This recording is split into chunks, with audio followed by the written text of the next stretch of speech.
Hello there, beautiful friends, and welcome back to my show. I'm so excited to share a little behind the scenes of making a bedroom painting, which includes my dog, and you can kind of see it right there behind me.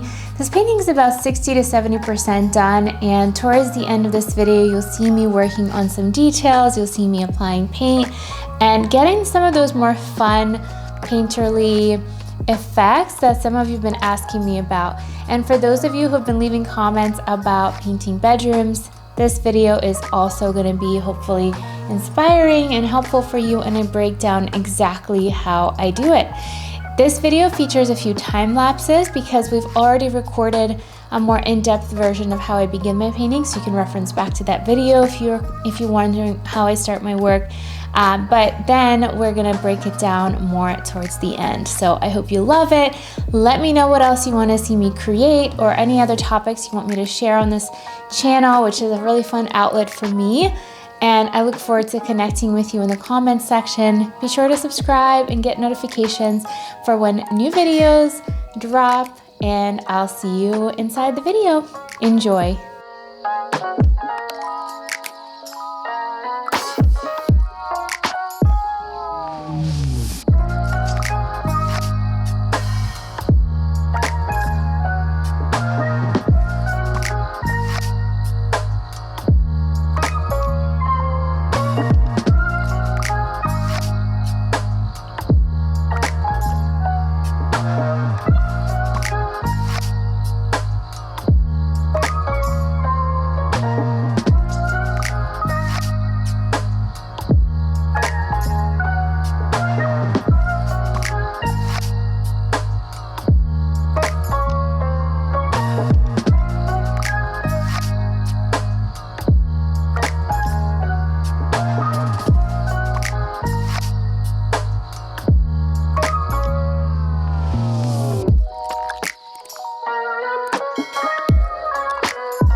right, and now it is time to add some color to our painting. So we're painting the bed, and hopefully you've enjoyed the time lapse that I've included of the process of how I got this basic composition down with the basic color blocking.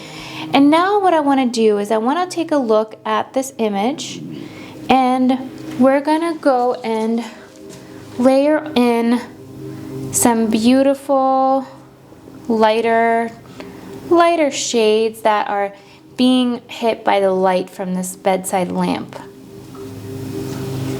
So once again, just blocking it in, not overthinking it, just looking at the main shapes. Make sure you can see. And the closer we are to the source of light, the brighter it's going to be.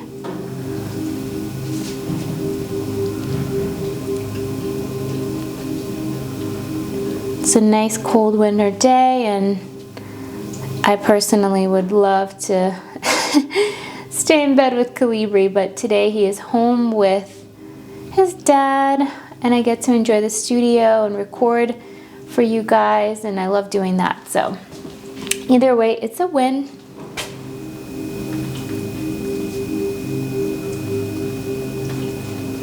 Thinking about the mood that I want this work to be. So that's the most important thing to me about my paintings. It's not necessarily about accuracy or realism for me, even though I appreciate that in other artists' work. But for me, it's really about getting that gesture in. It's about capturing the moment of how I felt when I was enjoying my summer vacation. This is an image from summer vacation that I went on with Sean and his family, and it was really cozy and fun and relaxing, and I wanted to capture that moment. Hanging out with my little dog, hanging out with loved ones, spending time at the beach. Don't know anything better than that.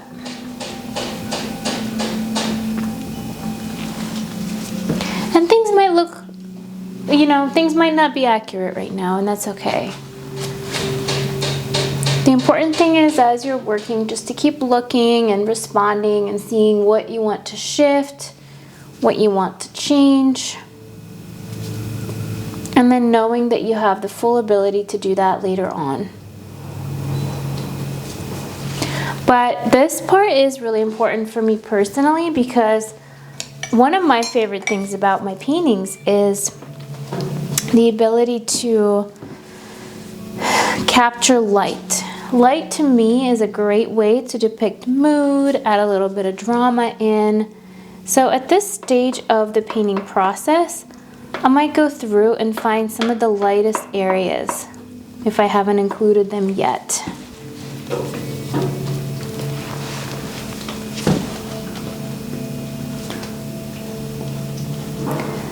And as you do this, the areas are going to get smaller and smaller. So right now we're still looking at the bigger picture, finding those highlights, finding where the light hits certain parts of the composition. Staying within our palette and adjusting when necessary.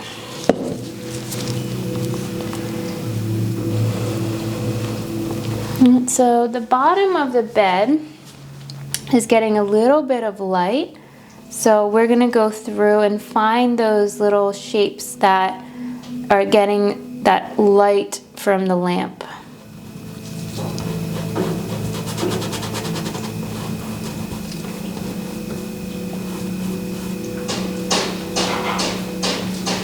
And then also revisiting, over here with the dog, there's some parts that are getting a little bit lost. So I'm going to take out my darkest value and go over them in just a moment.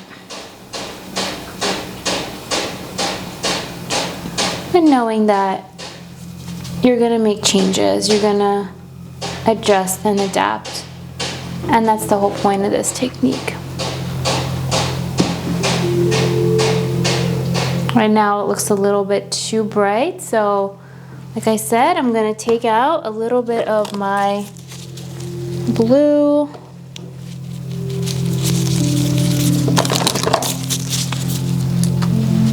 And just go over some of the dark areas, just so I don't lose the sense of drawing in this image.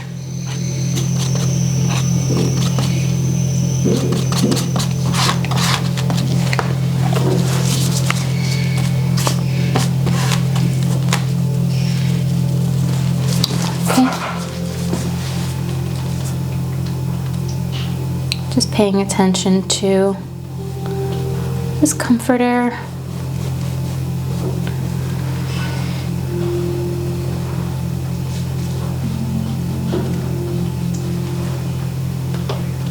There we go. Now we're getting that sense of space again. So anytime it starts to get a little bit flatter, you can always go over it again and reintroduce the dark values.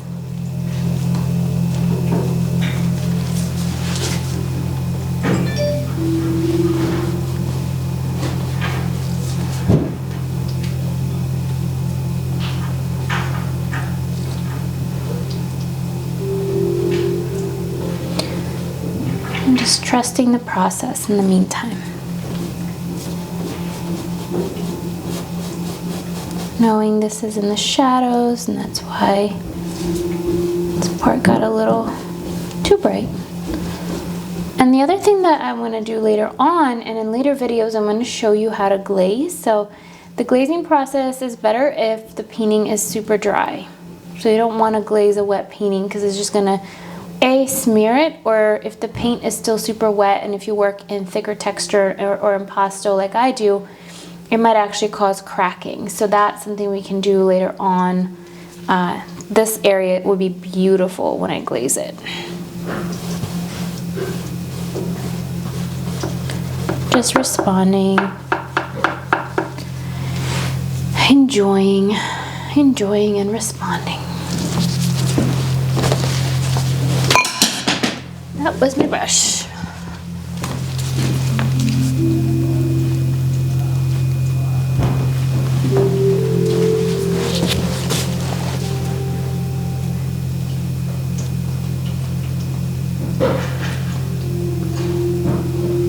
Okay, and then just going over the lightness here.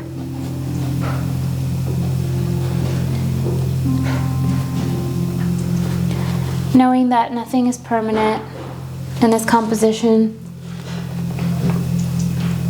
and I have the power to change it if I need to.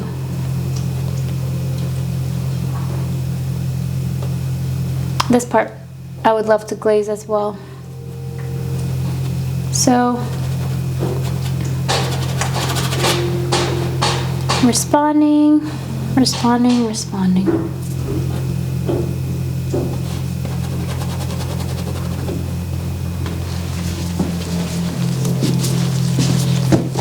And now I'm going to add a little bit of warmth because I'm noticing that the back of the bed that's not as exposed to the light,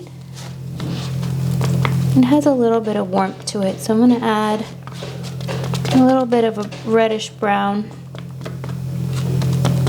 and yellow.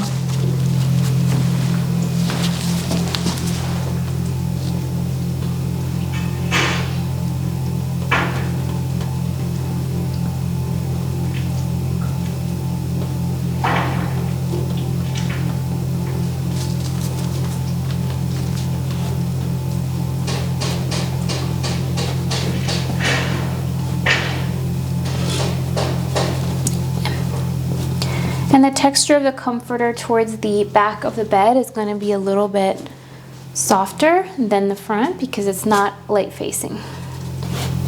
That light in the back is off. And this is where I get to play with texture and color.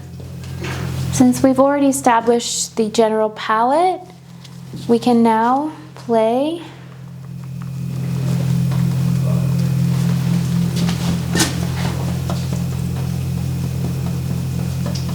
maybe going over some of those shadowy areas and making them a little bit crisper.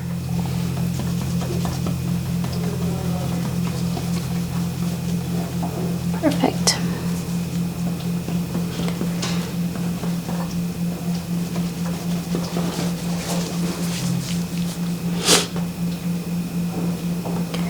Trusting the process, knowing that there are no mistakes in art. Just learnings and responses from us to what we want, to what feels good for us.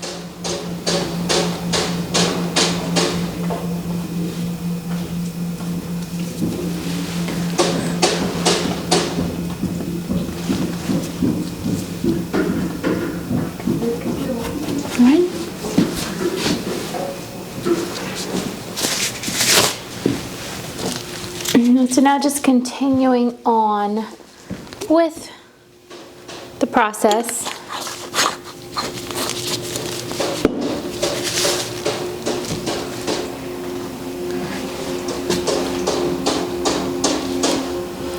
And this is where we stay for a while. So this kind of middle stage of the painting.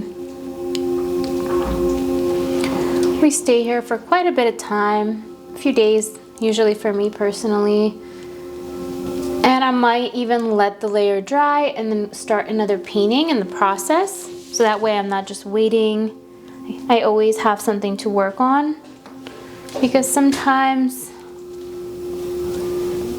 when I come back fresh to an artwork, I find that I see something I didn't, or I notice something that I want to shift that I didn't see before. So that's why I love to work this way. All right, so now I'm gonna clean up some of these bigger areas.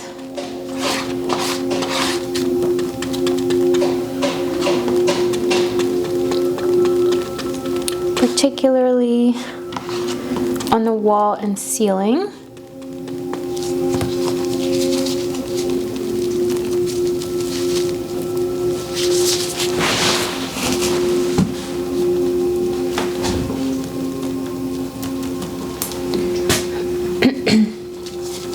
And I want it to be a little bit less blue and a little bit more green. So this is where people ask me sometimes about my texture and where it comes in. And this is where you can play with the color. I still try to keep the tonality and the contrast similar to my image, my reference image, or the scene in front of me. But this is where I get to just play, and this is my favorite part. And I love it.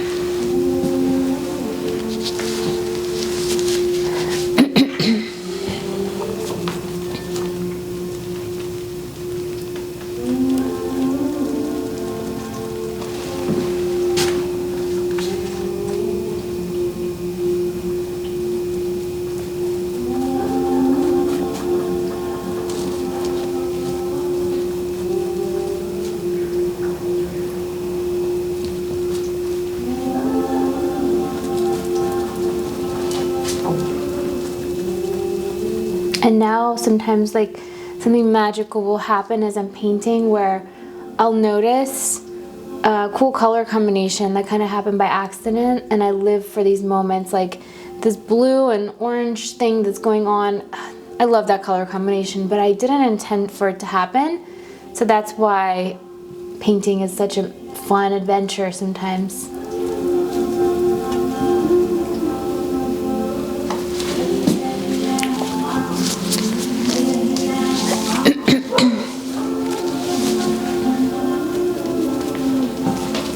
Cool, and then just kind of going in, working on this bottom bed sheet.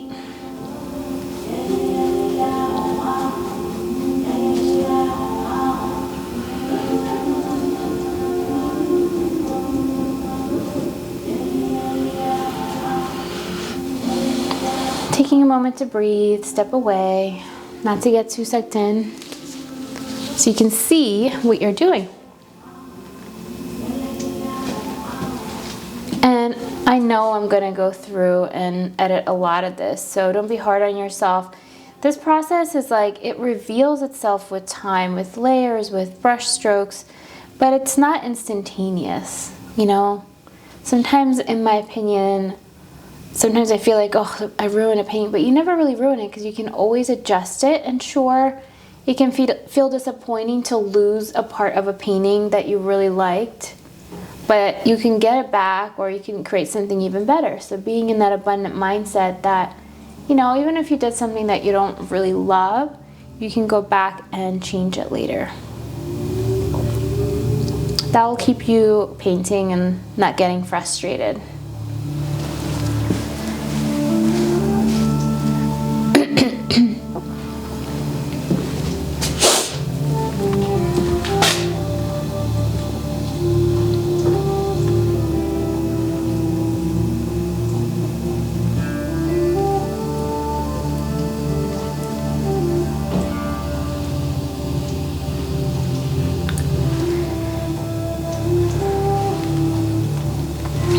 Adding a little bit more yellow here.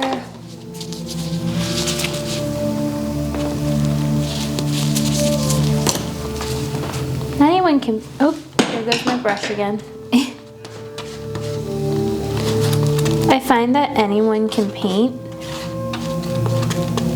And I find that if we stop creating stories in our head about what we can and cannot do and just go and try something, even if you're new to it, you'll be very surprised. You know, and for a long time I got pretty good at painting interiors in my own way, and that just came from practice. And the way that I came about it was that I just was so drawn to them, so I couldn't help but practice, and that's how I got good. But for years, I felt really scared and intimidated to try painting anything else, and I thought, oh no, I am stuck painting interiors for the rest of my life. But, you know, over the years I learned to branch out, and every year I take a moment in my year and just do something different. So last year my friend Phyllis and I had a nature show, and that was super fun and healing and challenging because I don't really paint nature or landscapes that much. But it also showed me like, okay, maybe I'm not a master at landscapes yet because I primarily painted interiors for so many years. That doesn't mean that I can't get there if I really want to with practice and repetition, just like I've gotten with my beds and my spaces.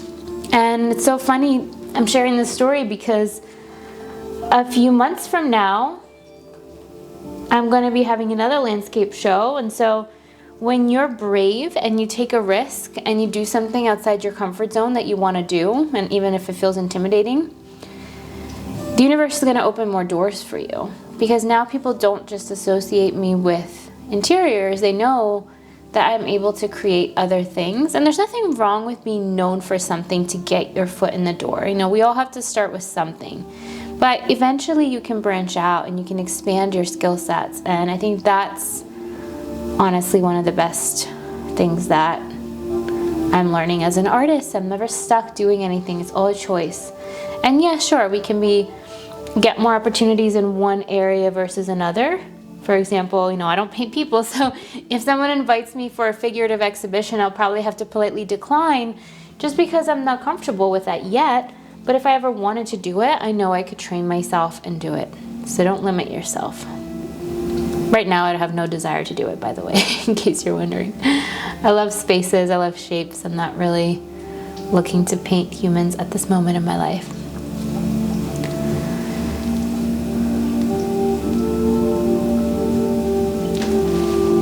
Cool. Well, I'm loving how this is turning out so far.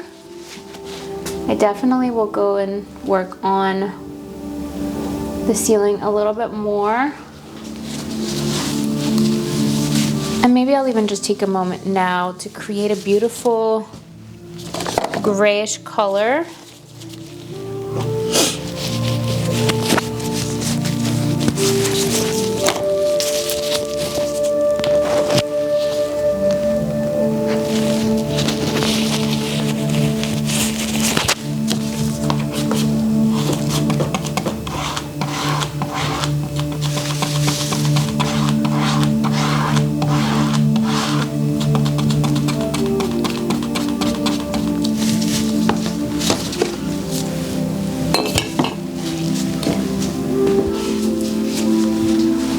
Feeling a little crazy today. I don't know what I'm doing with all my brushes.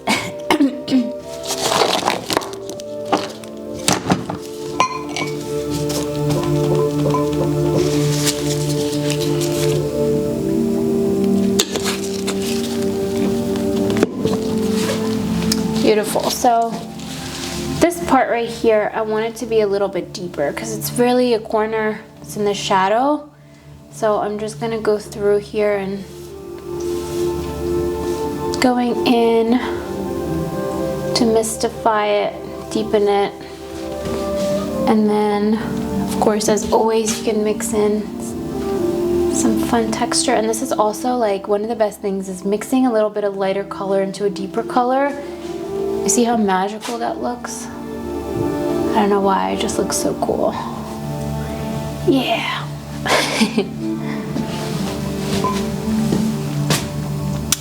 And then also in here too, honoring any shapes that got lost in the process.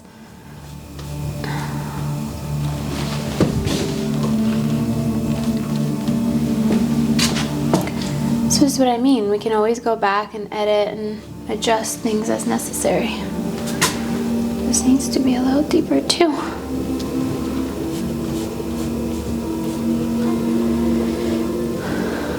Cool.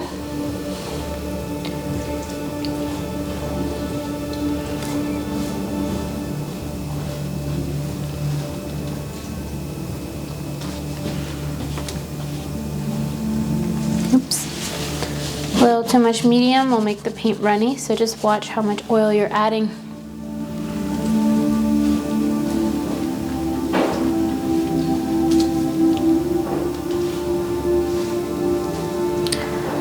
All right.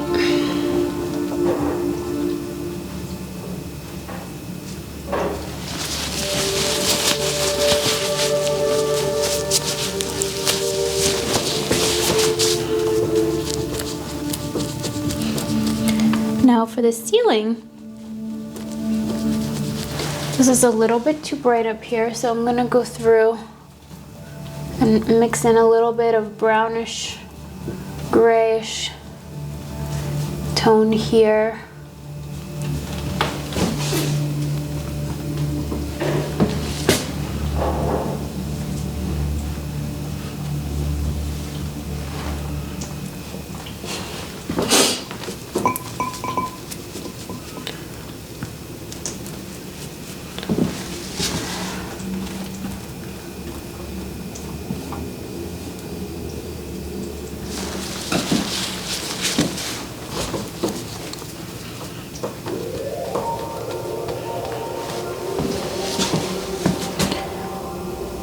Going over this bed.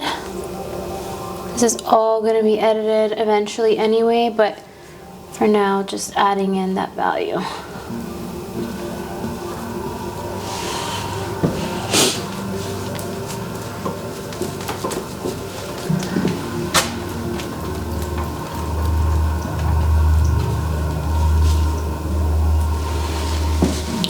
If you use a bigger brush, such as this one, I think this is size 14 in rosemary brushes, you can get some nice bold gestural lines in your artwork.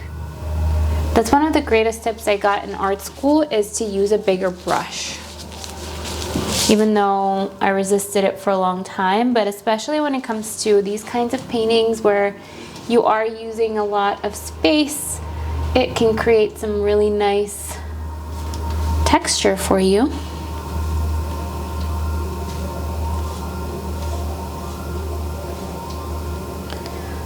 Awesome. All right, so now you know this is I would say about 60-70% into the work, and I can't wait to show the finished piece to you soon. Thanks for watching.